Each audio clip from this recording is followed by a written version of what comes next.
Joining me live now from the town of Yehud, which is a short drive from Israel's main airport, is Emily Gian. She's an Australian citizen who spent the past few hours going back and forth between bomb shelters. Emily, thanks for your time. Can you describe the situation as it unfolded today? Well, for us, it started at about 7:30 in the morning, but I believe, there were sirens a bit earlier. We heard sirens in our house and we were sort of shocked. At first, I could hear interceptions, and I thought that, being an Australian and never having grown up with any of this, at first I thought it was like neighbours playing bass music or something. And then all of a sudden the sirens began, and I realised this is something. I sort of grabbed all three of my kids out of bed and my husband, and we just ran down to the bomb shelter. And then throughout the day, we've just been hearing news nonstop. We've been trying not to play the news here because obviously we have three young children, and we don't want to, we don't want Yeah. them to know nothing, but we don't want to tell them too much. So it's been a lot of messages between me and my husband across the room. And what we're seeing is honestly the most horrific thing. I've been writing about Israel for my entire adult life, and this is the most horrific thing I've ever seen. Yeah, it certainly is a shock in so many ways. And what's been the reaction among Israelis, Emily, that you've picked up, particularly given the fact that this attack in its scope, in its attacks and targeting of civilians, but it evaded Israeli intelligence as well. What's been the reaction from Israelis? Most people that I've talked to are just shocked. They're just shocked that something like this could happen because, the intelligence systems are fantastic.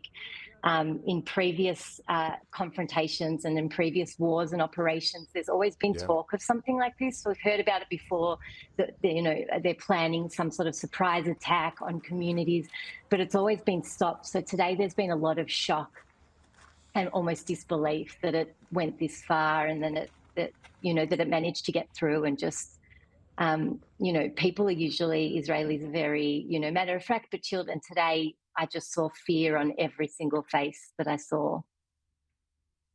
And in the shock, I guess it comes at the time when people were enjoying themselves, some downtime on a major holiday. Yeah, yeah. I mean, today it's not just a major holiday; it's also Shabbat. So people that would keep Shabbat would normally not be on watching TV or anything. And I saw plenty of people sort of crowded around either radios or televisions. And a lot of my family keep Shabbat, so we didn't even know whether to call them. And I heard from my mother-in-law, which is unheard of in a day like today. She would never pick up the phone or turn on her phone. It's honestly something, as I said, we've never seen before, and I think the shock is going to last with us for many days. And Emily, how would you describe things now? Have things settled?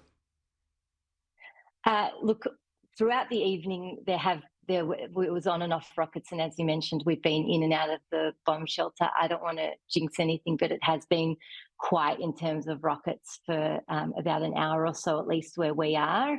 And I'm just praying for a really quiet night because at the moment my whole house is awake. And Mm. there's always the nerves of, do you put them to sleep and risk having to rush them down?